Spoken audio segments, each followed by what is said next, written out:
కాట్రేనికోన మండలం బలుసుతిప్ప గ్రామంలో భారీగా పట్టుబడ్డ అక్రమ మద్యం. పోలీసులకు అందిన సమాచారం మేరకు బలుసుతిప్ప గ్రామంలో Mummidivaram circle inspector N Kondaiah ఆధ్వర్యంలో రైడ్ జరిగింది. Mummidivaram station trainee DSP Vishwaswaroop, special enforcement bureau SI Rajesh, Katrenikona station సిబ్బంది కలిసి మద్యంతో ఉన్న ఫైబర్ బోట్ను పట్టుకున్నారు. 27 కేసులు కలిగిన మొత్తం 1079 నాన్ డ్యూటీ పెయిడ్ మద్యం బాటిల్స్ సీజ్ చేసి నిందితులను అరెస్టు చేసి కేసు నమోదు చేశారు.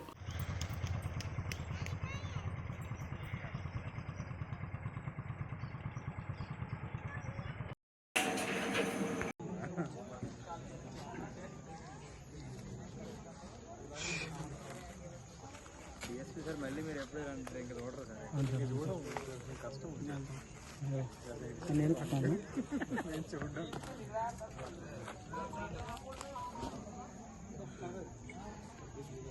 దగ్గరికి రండి, అలా లైట్ పడుతుందా బాటిల్స్